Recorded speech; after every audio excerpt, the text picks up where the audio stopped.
ಬಾಗು life difficult ಒಂದು smoke ಮಾಡ ಅಂತ ಹೇಳ್ಬಿಡ್ತಾರೆ. ಪ್ರಾಫಿಟಬಲ್ ಹೇಗೆ ಜಾಸ್ತಿ ಆಗುತ್ತೆ ನಿಮಗೆ ಗೊತ್ತಿರೋ ಹಾಗೆ ನಮ್ಮ ಭಾರತ ಸಾಲಿಡ್ ಮಸ್ತ್ ಆಗಿದೆ. ಲ್ಯಾಂಡ್ ಅವೈಲಬಿಲಿಟಿ ಜಾಸ್ತಿ ಇದೆ. ಬೇರೆ ಒಂದು ಮೆನ್ಷನ್ ಮಾಡಿದೆ, ಇದು one of the 5 sacred plants ಅಂತ. ಹಾಗೂ ನಾವು ತುಂಬಾ ಆಯುರ್ವೇದ ಯೂಸ್ ಮಾಡ್ತಾ ಇದ್ವಿ. ಇದು ಡೈಜೆಷನ್ ಗೆ ಮೆಡಿಸಿನ್ ಆಗಿ ಯೂಸ್ ಮಾಡ್ತಾ ಇದ್ವಿ. ಎನ್ಸೈಟಿಗೆ ಮೆಡಿಸಿನ್ ಆಗಿ ಯೂಸ್ ಮಾಡ್ತಾ ಇದ್ವಿ. ಮಾಡ್ಲೇಬಾರ್ದು. ನಮ್ಮ ಇಂಡಿಯಾದಲ್ಲಿ ಈ ತರ ಯಾವುದೇ ಡ್ರಗ್ ರಿಲೀಸ್ ಮಾಡಬಹುದು. ಪ್ರಾಕ್ಟಿಕಲ್ ಆಗಿ ಬ್ಯಾನ್ ಮಾಡಿದ್ದಾರೆ. ಯಾಕೆಂದ್ರೆ ನಮ್ಮ ದೇಶದಲ್ಲಿ ಮೋರ್ ದನ್ 65% 35 ಏಜ್ ಬಿಲೋ ಇದ್ದಾರೆ. ಅವ್ರೇನಾದ್ರು ವೀಡ್ಗೆ ಅಡಿಕ್ಷನ್ ಆಗಿ ಇಲ್ಲ ಯಾವುದೇ ಡ್ರಗ್ಗೆ ಅವ್ರ ಅಡಿಕ್ಷನ್ ನಾವು ಏನು ಕರೆಕ್ಟ್ ಆಗಿ ಫೋಕಸ್ ಮಾಡೋದಕ್ಕಾಗೋದಿಲ್ಲ. ಫ್ರೆಂಡ್ಸ್, ಸ್ವಾಗತ ಸುಸ್ವಾಗತ. ನಾನ್ ನಿಮ್ಮ Jagan. Welcome to my channel Jagan's point of view. ನೀವೇನಾದ್ರು ಈ ಚಾನಲ್ ಹೊಸದಾಗಿ ನೋಡ್ತಿದ್ರೆ ಪ್ಲೀಸ್ ಶೇರ್ ಮಾಡಿ, ಸಬ್ಸ್ಕ್ರೈಬ್ ಮಾಡಿ, ಲೈಕ್ ಮಾಡಿ. ನಾವಿವತ್ತು ಮಾತಾಡ್ತಿರೋ ಟಾಪಿಕ್ ಏನಂತಂದ್ರೆ ವೀಡ್, ಗಾಂಜಾ. ಹೌದು ಗುರು, ನೀವು ಕೇಳಿದ್ರು ನಿಜಾನೇ. ಗಾಂಜಾ, ನಾವು ಗಾಂಜಾನ ಯಾಕೆ ಇಂಡಿಯಾದಲ್ಲಿ ನಮ್ಮ ಭಾರತದಲ್ಲಿ ಲೀಗಲೈಸ್ ಮಾಡಬಾರ್ದು ಅಂತ ಒಂದು ಟಾಪಿಕ್ ಮಾತಾಡೋಣ. ಏನೇನು ಕಾನ್ಸಿಕ್ವೆನ್ಸ್ ಆಗುತ್ತೆ, ಹೇಗೆಲ್ಲ ನಮ್ಮ ಭಾರತ ಎಫೆಕ್ಟ್ ಆಗುತ್ತೆ, ನಮ್ಮ ಜನರೇಷನ್ ಯೂತ್ ಜನರೇಷನ್ ಎಲ್ಲ ಹೇಗೆ ಎಫೆಕ್ಟ್ ಆಗುತ್ತೆ, ಮೈಂಡ್ ಎಫೆಕ್ಟ್ ಆಗುತ್ತೆ ಅಂತ ಒಂದು ಮಾತಾಡೋಣ. ಈ ವಿಡಿಯೋ ಕಂಪ್ಲೀಟ್ ಆಗಿ ನೋಡಿ, ನಿಮ್ಗೂ ಒಂದು ಪಾಯಿಂಟ್ ಆಫ್ ವ್ಯೂ ಬರುತ್ತೆ, ನಿಮ್ಗೂ ಒಂದು ಎಜುಕೇಶನ್ ವಿಡಿಯೋ ತರ ನೋಡಿದ್ರು ಯಾಕೆ ನಾವು ಲೀಗಲೈಸ್ ಮಾಡಬಾರ್ದು ವೀಡ್ನ ಅಂತ ಹೇಳಿ. ಪ್ಲೀಸ್ ಬನ್ನಿ ವಿಡಿಯೋ ಹೋಗೋಣ. ಏನ್ ಗುರು, ನಮ್ಮ ದೇಶದಲ್ಲಿ ನೀವು ವೀಡ್ ಲೀಗಲ್ ಮಾಡ್ಬೇಕು ಅನ್ಕೊಂಡಿದ್ದೀರಾ? ಒಂದ್ಸಲ ಯೋಚನೆ ಮಾಡಿ, ನಮ್ಮ ದೇಶದಲ್ಲಿ ಏನಾದ್ರು ವೀಡ್ ಲೀಗಲ್ ಆದ್ರೆ ನಮ್ಮ ದೇಶ ತುಂಬಾ ಹೊಗೆ ತುಂಬ್ಕೊಂಡ್ಬಿಟ್ರೆ ಏನೆಲ್ಲ ಕಾನ್ಸಿಕ್ವೆನ್ಸ್ ಆಗುತ್ತೆ ಅಂತ, ನಮ್ಮ ವಿಲೇಜ್ ಅಲ್ಲಿ ಏನೇನು ಕಾನ್ಸಿಕ್ವೆನ್ಸ್ ಆಗುತ್ತೆ, ಏನೇನೆಲ್ಲ ನಮ್ಮ ಎಫೆಕ್ಟ್ ಆಗುತ್ತೆ. ಹೌದು, ನಾವಿವತ್ತು ಮಾತಾಡ್ತಾ ಇರೋದು ವೀಡ್ ನ ಯಾಕೆ ಲೀಗಲೈಸ್ ಮಾಡಬಾರ್ದು ಅಂತ. ನಮ್ಮ ಭಾರತದಲ್ಲಿ ನಾವೇನಾದ್ರು ಲೀಗಲೈಸ್ ಮಾಡಿದ್ರೆ ನಮ್ಮ ದೇಶ ಹೇಗೆ ಎಫೆಕ್ಟ್ ಆಗುತ್ತೆ, ನಮ್ಮ ಗೌರ್ಮೆಂಟ್ ಹೇಗೆ ಎಫೆಕ್ಟ್ ಆಗುತ್ತೆ, ನಮ್ಮ ಸೊಸೈಟಿ ಏನೋ ಎಫೆಕ್ಟ್ ಆಗುತ್ತೆ, ಏನೆಲ್ಲ ಕಾನ್ಸಿಕ್ವೆನ್ಸಸ್ ನಾವು ಫೇಸ್ ಮಾಡ್ತೀವಿ ಅಂತ ಯೋಚನೆ ಮಾಡಿ. ಹೌದು, ನಾವಿವತ್ತು ಬರೀ ಫ್ಯಾಕ್ಟ್ಸ್ ಮಾತಾಡೋಣ, no filters, only facts about it. ನಾಳೆ ಬೆಳಗ್ಗೆ ನಿಮ್ಮ ಮಕ್ಕಳು ನಮ್ಮ ಮಕ್ಕಳು ಅವರೆಲ್ಲ ಬಂದ್ಬಿಟ್ಟು ಮಾರಿಜನ ಫಾರ್ಮ್ಗೆ ನೀರು ಹಾಕಕ್ ಹೋಗೋದು ಏನೊಂದು ಫೀಲಿಂಗ್ ಬರುತ್ತೆ ಗೊತ್ತಾ ನಿಮ್ಗೆ? ಬನ್ನಿ ನಾವು ಅರ್ಥ ಮಾಡ್ಕೊಳ್ಳೋಣ ಈ ಸಿಚುವೇಶನ್ ಹೇಗೆ ನಮ್ ಎಫೆಕ್ಟ್ ಆಗುತ್ತೆ ಅಂತ. ನಾವು ರಿಯಲ್ ಪಿಕ್ಚರ್ ನ ಅರ್ಥ ಮಾಡ್ಕೊಳ್ಳೋಕೆ ಮುಂಚೆ ನಾವು ವಾಟ್ ಈಸ್ ವೀಡ್ ಅಂತ ತಿಳ್ಕೊಳ್ಳೋಣ. ಇದು ಹಲವಾರು ಹೆಸರುಗಳ ಬರುತ್ತೆ. ವೀಡ್, ಗಾಂಜಾ, ಕ್ಯಾನಬಿಸ್, ಇದು ಹಲವಾರು ಹೆಸರುಗಳ ಬಂದು ಇದು ಐಟಮ್ ಒಂದೇ. ಇದು ತುಂಬಾ ಥೌಸಂಡ್ಸ್ ಆಫ್ ಇಯರ್ಸ್ ಇಂದನೂ ನಮ್ಮ ಭಾರತದಲ್ಲಿ ಯೂಸ್ ಮಾಡ್ತಾ ಇದ್ರು. ಮೆಡಿಕಲ್ ಪರ್ಪಸ್ ಯೂಸ್ ಮಾಡ್ತಾ ಇದ್ರು ಮತ್ತು ನಾವು ಎಷ್ಟೊಂದು ಆಯುರ್ವೇದದಲ್ಲಿ ಯೂಸ್ ಮಾಡ್ತಾ ಇದ್ರು. ಆದ್ರೆ ಇವಾಗ ನವಡೇಸ್ ಎಷ್ಟೊಂದು ಜನ ಹೇಳ್ತಾರೆ ರಿಕ್ರಿಯೇಷನ್ ಹೈ ಅಂತ ಹೇಳ್ತಾರೆ, ಹ್ಯಾಪಿ ರಿಲ್ಯಾಕ್ಸ್ ಅಂತ ಹೇಳ್ತಾರೆ, ಹೈ ಅಂತ ಹೇಳ್ತಾರೆ. ಇದು ತುಂಬಾ ಓವರ್ ಯೂಸ್ ಮಾಡಕ್ ಸ್ಟಾರ್ಟ್ ಮಾಡ್ಬಿಟ್ಟಿದ್ದಾರೆ. ಆದ್ರೆ ಕೆಲವರು ಹೇಳ್ತಾರೆ ಬ್ರೋ ಇದು ನ್ಯಾಚುರಲ್ ಪ್ಲಾಂಟ್, ಸೇಫ್ ಬ್ರೋ, ಏನು ಪ್ರಾಬ್ಲಮ್ ಇಲ್ಲ, ಏನು ಎಫೆಕ್ಟ್ ಆಗಲ್ಲ ಅಂತ. ಆದ್ರೆ ತುಂಬಾ ಹಲವಾರು ಪಾಯ್ಸನ್ಸ್ ಕೂಡ ನಾವು ಪ್ಲಾಂಟ್ ಇಂದ ನೋಡೋದು. ಹಾಗಂತ ಎಲ್ಲಾ ಪ್ಲಾಂಟ್ ನೀವು ಯೂಸ್ ಮಾಡಕ್ಕಾಗುತ್ತಾ? ಹೌದು, ನಾವು ಇವಾಗ ವಾಟ್ ಈಸ್ ವೀಡ್ ಅಂತ ತಿಳ್ಕೊಂಡ್ವಿ, ಬ್ರೀಫ್ ಆಗಿ ತಿಳ್ಕೊಂಡ್ವಿ, ಡೀಪ್ ಆಗಿ ಹೋಗಿಲ್ಲ. ಆದ್ರೆ ನಾವು ಇನ್ನೊಂದು history of the weed in India ತಿಳ್ಕೊಬೇಕು. ನಮ್ಮ ಭಾರತದ ಹಿಸ್ಟ್ರಿ ವೀಡ್ ಜೊತೆ ಹೇಗೆ ಕನೆಕ್ಷನ್ ಇತ್ತು. ಹೌದು, ನೀವು ಕೇಳಿದ್ದೀರಾ ವೀಡ್ ಒಂದು ಏಷ್ಯಂಟ್ ಪ್ಲಾಂಟ್ ಅಂತ. ನಾವು ನಮ್ಮ ಭಾರತದ ತುಂಬಾ ಹಳೆ ಕನೆಕ್ಷನ್ಗಳು ವೀಡ್ದು. ನಾವು ತುಂಬಾನೇ ಯೂಸ್ ಮಾಡ್ತಾ ಇದ್ವಿ. ಹೇಗೆಲ್ಲ ಯೂಸ್ ಮಾಡ್ತಾ ಇದ್ವಿ ಅಂತಂದ್ರೆ, ನಾವ್ ಹೇಗೆಲ್ಲ ಯೂಸ್ ಮಾಡೋಕ್ಕೂ ಮುಂಚೆನೆ ನಾವು ಒಂದು ನಮ್ಮ ಅಥವಾ ಬೇರೆ ಒಂದು ಮೆನ್ಷನ್ ಮಾಡಿದೆ, ಇದು one of the 5 sacred plants ಅಂತ. ಹಾಗೂ ನಾವು ತುಂಬಾ ಆಯುರ್ವೇದ ಯೂಸ್ ಮಾಡ್ತಾ ಇದ್ವಿ.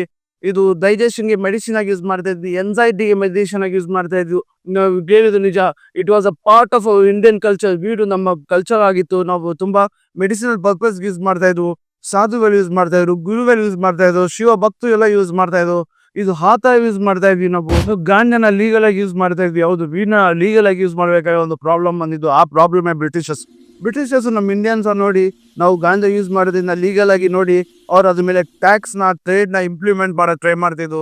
ಬೈ ದ ಲೇಟ್ 1800s ಅಲ್ಲಿ ಅವರು ಅದನ್ನ ಟ್ಯಾಕ್ಸ್ ಎಲ್ಲ ಇಂಪ್ಲಿಮೆಂಟ್ ಮಾಡೋದು ಮತ್ತು ಅವರು ರಿಪೋರ್ಟ್ ಮಾಡ್ತಿದ್ರು ಬ್ರಿಟಿಷ್ ಸರ್ಕಾರಕ್ಕೆ. ಅವ್ರು ಏನಂತ ರಿಪೋರ್ಟ್ ಮಾಡ್ತಿದ್ರು ಅಂದ್ರೆ, Indians are using ganja too much ಅಂತ ರಿಪೋರ್ಟ್ ಮಾಡ್ತಾರೆ. ಅವ್ರು ರಿಪೋರ್ಟ್ ಮಾಡ್ತಿದ್ರು. ಆಮೇಲೆ ಒಂದು ಆಫ್ಟರ್ ಇಂಡಿಪೆಂಡೆನ್ಸ್ ಇನ್ 1985 ಒಂದು ಆಕ್ಟ್ ಬಂತು, NDPS ಆಕ್ಟ್ ಅಂತ. NDPS ಆಕ್ಟ್ ಏನಂದ್ರೆ ನಾರ್ಕೋಟಿಕ್ ಡ್ರಗ್ ಸೈಕೋಥೆರಪಿಕ್ ಆಕ್ಟ್ ಅಂತ. ಆ ಆಕ್ಟ್ ಬಂದ್ಮೇಲೆ ನಮ್ಮ ಇಂಡಿಯಾದಲ್ಲಿ ವೀಡ್ ಇಲ್ಲಿಗಲ್ ಆಗೋಯ್ತು. US ಪ್ರೆಷರ್ ಇಂದ ಇಲ್ಲಿಗಲ್ ಆಗೋಯ್ತು. ನಾವು ಇನ್ನೊಂದು ಪಾಯಿಂಟ್ ತಿಳ್ಕೊಳ್ಳೋಣ. ನಮ್ US ಅವ್ರಿಗೆ ನಮ್ನ ಹೇಗೆ ಪ್ರೆಷರೈಸ್ ಮತ್ತು ಇನ್ಫ್ಲೂಯೆನ್ಸ್ ಮಾಡೋದು ಅದನ್ನ ಇಲ್ಲಿಗಲ್ ಮಾಡೋದಕ್ಕೆ ಅಂತ. ಒಂದು 1970s ನಲ್ಲಿ US ಒಂದು ವಾರ್ ಸ್ಟಾರ್ಟ್ ಮಾಡ್ತಾರೆ. ಅದೇ ಬಂದ್ಬಿಟ್ಟು ವಾರ್ ಆನ್ ಡ್ರಗ್ಸ್ ಅಂತ. ಅವ್ರ ವಾರ್ ಆನ್ ಡ್ರಗ್ಸ್ ಸ್ಟಾರ್ಟ್ ಮಾಡಿದಾಗ ಅವರೊಂದು ಡಿಸಿಷನ್ ತಗೊಂತಾರೆ. ಏನಂತಂದ್ರೆ ಗ್ಲೋಬಲಿ ಎಲ್ಲಾ ಡ್ರಗ್ಸ್ ಬ್ಯಾನ್ ಆಗ್ಬೇಕು ಅಂತ. ಆ ಗ್ಲೋಬಲಿ ಎಲ್ಲಾ ಡ್ರಗ್ಸ್ ಬ್ಯಾನ್ ಆಗ್ಬೇಕು ಅಂತ ಡಿಸೈಡ್ ಮಾಡಿದಾಗ ನಾವು ಆ UN ಒಂದು ಕಮಿಟಿದು ಒಂದು ಮೆಂಬರ್ ಆಗಿದ್ವಿ. ಆ ಕಾರಣದಿಂದ ನಾವು ನಮ್ಮ ದೇಶದಲ್ಲಿ ನಾವು ವೀಡ್ ಅಂತಲ್ಲ ಎಲ್ಲಾ ಡ್ರಗ್ ನಾವು ಬ್ಯಾನ್ ಮಾಡ್ತೀವಿ. ಅವಾಗೆ ಒಂದು ಆಕ್ಟ್ ಬಂದಿದ್ದು NDPS ಆಕ್ಟ್ ಅಂತ. ಆ 1985 ಅಲ್ಲಿ ಆ ಆಕ್ಟ್ ಅಲ್ಲೇ ಇದನ್ನು ಇನ್ಕ್ಲೂಡ್ ಆಗಿತ್ತು. ಅವಾಗನೇ ನಾವೆಲ್ಲ ಬ್ಯಾನ್ ಮಾಡ್ಬಿಟ್ಟಿರ್ತೀವಿ. ಅವಾಗ ನಾವು ಕ್ರಿಮಿನಲೈಸ್ ಮಾಡ್ಬಿಟ್ವಿ ನಾವು ಡ್ರಗ್ ನ ನಮ್ಮ ಭಾರತದಲ್ಲಿ. ಆದ್ರೆ ಇವಾಗ ನೋಡಕ್ ಹೋದ್ರೆ USA ನಲ್ಲಿ ಲೀಗಲೈಸ್ ಮಾಡಿದ್ದಾರೆ. ಯಾಕೆ ಕ್ರಿಮಿನಲೈಸ್ ಮಾಡಿದ್ರು? ಯಾವ ವಾರ್ ಆನ್ ಡ್ರಗ್ ಸ್ಟಾರ್ಟ್ ಮಾಡಿದ್ರು ಅವರೇ ಇವಾಗ ಲೀಗಲೈಸ್ ಮಾಡಿಬಿಟ್ಟಿದ್ದಾರೆ. ಎಷ್ಟೊಂದು ಹಲವಾರು ಸ್ಟೇಟ್ಗಳಲ್ಲಿ ಬೀಡ್ ಲೀಗಲ್ ದೇಶದಲ್ಲಿ ಅದು ನಾವು ಬಿಸ್ನೆಸ್ ಆಗಿ ಮಾಡ್ತಿದ್ದಾರೆ. ಅದರಲ್ಲಿ ಬಿಸ್ನೆಸ್ ಮಾಡಿ ಅದನ್ನ ಟ್ಯಾಕ್ಸ್ ರೆವಿನ್ಯೂ ಕಲೆಕ್ಟ್ ಮಾಡ್ತಿದ್ದಾರೆ. ಅವ್ರು ಈ ತರ ಮಾಡ್ಬೇಕಾದ್ರೆ ನಮ್ಮ ದೇಶದಲ್ಲೂ ಲೀಗಲ್ ಆಗ್ಬೇಕಾ? ಇದೊಂದು ಕ್ವಶನ್ ಇದೆ. ಲೀಗಲೈಸ್ ಮಾಡಿ ನಾವು ಅವ್ರ ತರ ಕಂಟ್ರೋಲ್ ಮಾಡಕ್ಕಾಗುತ್ತಾ ವೀಡ್ನ? ನಾವು ಅವ್ರ ತರ ಟ್ಯಾಕ್ಸ್ ರೆವಿನ್ಯೂ ಕಲೆಕ್ಟ್ ಮಾಡಕ್ಕಾಗುತ್ತಾ? ಇಲ್ಲ ನಮ್ಮ ದೇಶದಲ್ಲಿ ಎಲ್ಲ ಅಡಿಕ್ಷನ್ ಆಗೋಗುತ್ತಾ? ಬನ್ನಿ ಮುಂದೆ ತಿಳ್ಕೊಳ್ಳೋಣ. ಗೌರ್ಮೆಂಟ್ ವ್ಯೂ ಕ್ಲಿಯರ್ ಇದೆ. ಅವರು ಬ್ಯಾನ್ ಮಾಡಿ ಅದು ಮಾರಲ್ಗಲ್ಲ, ಪ್ರಾಕ್ಟಿಕಲ್ ಆಗಿ ಬ್ಯಾನ್ ಮಾಡಿದ್ದಾರೆ. ಯಾಕೆಂದ್ರೆ ನಮ್ಮ ದೇಶದಲ್ಲಿ ಮೋರ್ ದನ್ 65% 35 ಏಜ್ ಬಿಲೋ ಇದ್ದಾರೆ. ಅವ್ರೇನಾದ್ರು ವೀಡ್ಗೆ ಅಡಿಕ್ಷನ್ ಆಗಿ ಇಲ್ಲ ಯಾವುದೇ ಡ್ರಗ್ಗೆ ಅವ್ರ ಅಡಿಕ್ಷನ್ ಆದ್ರೆ ಅವ್ರ ಫ್ಯೂಚರ್ ಸ್ಪಾಯ್ಲ್ ಆಗುತ್ತೆ, ನಮ್ಮ ದೇಶದ ಫ್ಯೂಚರ್ ಸ್ಪಾಯ್ಲ್ ಆಗುತ್ತೆ. ವೀಡ್ ಲೀಗಲೈಸೇಷನ್ ಮೋರ್ ಅವೈಲಬಿಲಿಟಿ ಅಂದ್ರೆ ಮೋರ್ ಯೂಸ್ ಅಂತಂದ್ರೆ ನಮ್ಮ ಮೆಂಟಲ್ ಹೆಲ್ತ್, ನಮ್ಮ ಲೈಫು ಬಂದ್ಬಿಟ್ಟು ನಾಶ ಆಗಬಿಡುತ್ತೆ, ಡಬೀಲ್ ಆಗ್ಬಿಡ್ತೈತೆ. ನಾವು ಏನು ಕರೆಕ್ಟಾಗಿ ಫೋಕಸ್ ಮಾಡೋದಕ್ಕಾಗೋದಿಲ್ಲ. WHO ಪ್ರಕಾರ ಲಾಂಗ್ ಟರ್ಮ್ ನಾವು ಗಾಂಜಾನ ವೀಡ್ನ ಯೂಸ್ ಮಾಡ್ಕೊಂಡ್ ಬರ್ತಾ ಇದ್ರೆ ನಮ್ಮ ಮೆಮೊರಿ ಲಾಸ್ ಆಗ್ಬಿಡುತ್ತೆ, ಫೋಕಸ್ ಹೋಗ್ಬಿಡುತ್ತೆ, ಎನ್ಸೈಟಿ ಆಗ್ಬಿಡುತ್ತೆ, ನಮ್ಮ ಮೆಂಟಲ್ ಹೆಲ್ತ್ ಹಾಳಾಗೋಗ್ಬಿಡುತ್ತೆ, ನಮ್ಮ ಮೆಮೊರಿ ಲಾಸ್ ಆಗ್ಬಿಡುತ್ತೆ. ಇದೆಲ್ಲ ಮಾಡೋದ್ರಿಂದ ತುಂಬಾ ಎಕ್ಸ್ಟ್ರೀಮ್ ಕಾಸಸ್ ಆಗುತ್ತೆ, ಎಕ್ಸ್ಟ್ರೀಮ್ ಕಾಯಿಲೆಗಳು ಬರ್ತದೆ. ಗೌರ್ಮೆಂಟ್ಗೆ ಒಂದು ಡೌಟ್ ಇದೆ, ಏನಂತಂದ್ರೆ ಇಂಡಿಯಾದ ಆಲ್ರೆಡಿ ಪ್ರಾಬ್ಲಮ್ ಇದೆ, ಲ್ಯಾಕ್ ಆಫ್ ಪಾವರ್ಟಿ ಇದೆ, ಅನ್ಎಂಪ್ಲಾಯ್ಮೆಂಟ್ ಇದೆ, ಲ್ಯಾಕ್ ಆಫ್ ಅವೇರ್ನೆಸ್ ಇದೆ, ವಿಲೇಜ್ ಪಾವರ್ಟಿ ಇದೆ. ಇದೆಲ್ಲ ಇಟ್ಕೊಂಡು ಒಂಥರ ಇದನ್ನ ಲೀಗಲೈಸ್ ಮಾಡ್ಬಿಟ್ರೆ ಒಂಥರ ಎಸ್ಕೇಪ್ ಮೆಕ್ಯಾನಿಸಮ್ ಆಗ್ಬಿಡುತ್ತೆ. ಜನರೇಷನ್ ಏನ್ ಹೇಳುತ್ತೆ ಅಂದ್ರೆ ಅದು ಲೈಫ್ ಡಿಫಿಕಲ್ಟ್, ಒಂದು ಸ್ಮೋಕ್ ಮಾಡ ಅಂತ ಹೇಳ್ಬಿಡ್ತಾರೆ. ಗೌರ್ಮೆಂಟ್ ಒಂದೇ ಪಾಯಿಂಟ್ ಆಫ್ ವ್ಯೂ, ನಾವು ಲೀಗಲೈಸ್ ಮಾಡೋದೇ ಬೇಡ, ಲೀಗಲೈಸ್ ಮಾಡಾದ್ಮೇಲೆ ಯಾಕೆ problem, it's like prevent it better than cure it ಅಂತ ಆ ತರ ಒಂದು ಪಾಯಿಂಟ್ ಆಫ್ ವ್ಯೂ ಇದ್ದಾರೆ ಅವರು. ಇವಾಗ ನಾವು ಗೌರ್ಮೆಂಟ್ ಪಾಯಿಂಟ್ ಆಫ್ ವ್ಯೂ ನೋಡ್ತಾ ಇದ್ವಿ, ಇವಾಗ ನಾವು ನೋಡೋಣ youth and public point of view. ಇವಾಗ ಯೂತ್ಸ್ ಮೈಂಡ್ ಸೆಟ್ ಚೇಂಜ್ ಆಗ್ತಾ ಇದೆ. ಅವ್ರು ಏನ್ ಹೇಳ್ತಾರೆ ಅಂತಂದ್ರೆ, ಬ್ರೋ ನಾವು ವೀಡ್ ಬಂದ್ಬಿಟ್ಟು ಹಾರ್ಮ್ಫುಲ್ ಅಲ್ಲ, ಇದು ಆಲ್ಕೋಹಾಲ್ಗಿಂತ ಡೇಂಜರಸ್ ಅಲ್ಲ ಇದು ಅಂತ. ಆದ್ರೆ ನಾವು ಒಂದು ಯೋಚನೆ ಮಾಡ್ಬೇಕು, ನಾವು ಅಗ್ರಿನೂ ಮಾಡ್ಬೇಕು ಆಲ್ಕೋಹಾಲ್ ಡೇಂಜರಸ್ ಅಂತ. ಬಟ್ ನಾವು ಇನ್ನೊಂದು ಯೋಚನೆ ಮಾಡ್ಬೇಕು, two wrong things cannot be make it right ಅಂತ. ಪಬ್ಲಿಕ್ ಯಾವ ತರ ಡಿವೈಡ್ ಆಗಿದ್ದಾರೆ, ಒಬ್ರು ಹೇಳ್ತಾರೆ ವೀಡ್ ಲೀಗಲ್ ಮಾಡಿ, ಒಬ್ರು ಹೇಳ್ತಾರೆ ವೀಡ್ ಲೀಗಲ್ ಮಾಡಬೇಡಿ. ಯೂತ್ ಜನರೇಷನ್ ಸಿಟಿಯಲ್ಲಿ ಇವರು ಏನ್ ಹೇಳ್ತಾರೆ, ವೀಡ್ ಪ್ಲೀಸ್ ಲೀಗಲ್ ಮಾಡಿ, ನಾವು ಸ್ಟ್ರೆಸ್ ರಿಲೀಫ್ಗೆ ಮತ್ತು ಪೇನ್ ರಿಲೀಫ್ಗೆ ನಾವು ಫನ್ಗೆ ನಾವು ಯೂಸ್ ಮಾಡ್ತೀವಿ, ಇನ್ನೆಂದಕ್ಕೂ ಯೂಸ್ ಮಾಡಲ್ಲ. ಅದೇ ತರ ಸಿಟಿ ಬಿಟ್ಟು ನಾವು ವಿಲೇಜ್ ಕಡೆ ಹೋದ್ರೆ 90% ಜನ ಏನ್ ಹೇಳ್ತಾರೆ ಅಂದ್ರೆ ಕ್ರಿಮಿನಲ್ ಯೂಸ್ ಮಾಡಿ, ಇದು ಒಂದು ಅಡಿಕ್ಷನ್, ಬ್ಯಾಡ್ ಹ್ಯಾಬಿಟ್, ಇದನ್ನ ಯೂಸೇ ಮಾಡಬಾರ್ದು ಅಂತ ಹೇಳ್ತಾರೆ. ಇಮ್ಯಾಜಿನ್ ಒಂದು ಸ್ಮಾಲ್ ಟೌನ್ ಅಲ್ಲಿ ವೀಡ್ ಏನಾದ್ರು ಲೀಗಲೈಸ್ ಆಯ್ತಂದ್ರೆ ಏನಾಗುತ್ತೆ ಅಂತ. ಫಾರ್ಮರ್ಸ್ ಎಲ್ಲ ಫುಡ್ ಕ್ರಾಪ್ ನ ಬಿಟ್ಟು ಗಾಂಜಾ ಬೀಳಕ್ ಸ್ಟಾರ್ಟ್ ಮಾಡೋದು ಏನಾಗುತ್ತೆ. ಮತ್ತೆ ಈ ಯೂತ್ ಜನರೇಷನ್ಸ್ ಎಲ್ಲ ಬೀಟ್ ಶಾಪ್ ಅಲ್ಲಿ ಹ್ಯಾಂಗ್ ಔಟ್ ಮಾಡ್ತಾ ಇರ್ತಾರೆ, ಕೆಲಸ ಮಾಡಲ್ಲ, ಒಂದ್ ಕೆಲಸ ಹುಡ್ಕಕ್ ಹೋಗಲ್ಲ. ನಮ್ ಫ್ಯೂಚರ್ ಜನರೇಷನ್ ಏನಾಗುತ್ತೆ ಅಂತ ಯೋಚನೆ ಮಾಡಿ. ನಾವ್ ಇವಾಗ ನೋಡೋಣ ರೂರಲ್ ಪ್ಲೇಸಸ್ ಅಲ್ಲಿ ಮತ್ತು ವಿಲೇಜಸ್ ಪ್ಲೇಸಸ್ ಅಲ್ಲಿ ಏನೊಂದು ಇಂಪ್ಯಾಕ್ಟ್ ಆಗುತ್ತೆ ವೀಡ್ ಲೀಗಲೈಸ್ ಮಾಡೋದ್ರಿಂದ ನಮ್ಮ ಭಾರತದಲ್ಲಿ. ವೀಡ್ ಲೀಗಲೈಸ್ ಮಾಡೋದ್ರಿಂದ ನಿಮಗೆ ಗೊತ್ತಿರೋ ಹಾಗೆ ನಮ್ಮ ವಿಲೇಜಸ್ ಮತ್ತು ರೂರಲ್ ನಮ್ಮ ಬ್ಯಾಕ್ ಬೋನ್ ಆಫ್ ಇಂಡಿಯಾ ಅಂತ. ವೀಡ್ ಲೀಗಲೈಸ್ ಮಾಡೋದ್ರಿಂದ ವಿಲೇಜ್ ಅಲ್ಲಿ ಪ್ರೊಡಕ್ಷನ್ ಜಾಸ್ತಿ ಆಗುತ್ತೆ. ಪ್ರೊಡಕ್ಷನ್ ಜಾಸ್ತಿ ಆಗಿ ಅದು ಪ್ರಾಫಿಟಬಲ್ ಜಾಸ್ತಿ ಆಯ್ತು ಅಂದ್ರೆ ಏನಾಗುತ್ತೆ ಅಂದ್ರೆ, ಪ್ರಾಫಿಟಬಲ್ ಹೇಗೆ ಜಾಸ್ತಿ ಆಗುತ್ತೆ ನಿಮಗೆ ಗೊತ್ತಿರೋ ಹಾಗೆ ನಮ್ಮ ಭಾರತ ಸಾಲಿಡ್ ಮಸ್ತಾಗಿದೆ, ಲ್ಯಾಂಡ್ ಅವೈಲಬಿಲಿಟಿ ಜಾಸ್ತಿ ಇದೆ, ನಾವು ಪ್ರೊಡಕ್ಷನ್ ಜಾಸ್ತಿ ಆಗಿ ಪ್ರಾಫಿಟಬಲ್ ಜಾಸ್ತಿ ಆಗಿದೆ. ಫಾರ್ಮರ್ಸ್ ಕಂಪ್ಲೀಟ್ಲಿ ಶಿಫ್ಟ್ ಆಗಿದೆ ಫುಡ್ ಕ್ರಾಪ್ಸ್ ಇಂದ ವೀಡ್ ಪ್ರೊಡಕ್ಷನ್ ಮಾಡೋದಕ್ಕೆ. ಅವಾಗ ಏನಾಗುತ್ತೆ ಅಂದ್ರೆ ವೀಡ್ ಪ್ರೊಡಕ್ಷನ್ ಜಾಸ್ತಿ ಆಗಿ ಫುಡ್ ಕ್ರಾಪ್ಸ್ ಕಡಿಮೆ ಆಯ್ತು ಅಂದ್ರೆ ತಿನ್ನಕ್ಕೆ ಊಟ ಸಿಗಲ್ಲ, ಎಲ್ಲರಿಗೂ ಹೈ ಮಾತ್ರ ಸಿಗುತ್ತೆ, ತಿನ್ನೋದು ಹೊಟ್ಟೆಗೆ ಊಟ ಇರಲ್ಲ. ನಮ್ಗೆಲ್ಲ ಗೊತ್ತಿರೋ ಹಾಗೆ ಲಾ enforcement villages side rural side ಎಲ್ಲ ತುಂಬಾ ವೀಕ್ ಇರುತ್ತೆ.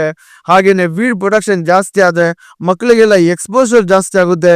ಫಾರ್ಮರ್ಸ್ ಕಂಪ್ಲೀಟ್ಲಿ ಶಿಫ್ಟ್ ಆಗೋಯ್ತಾರೆ ವೀಡ್ ಪ್ರೊಡಕ್ಷನ್ಗೆ.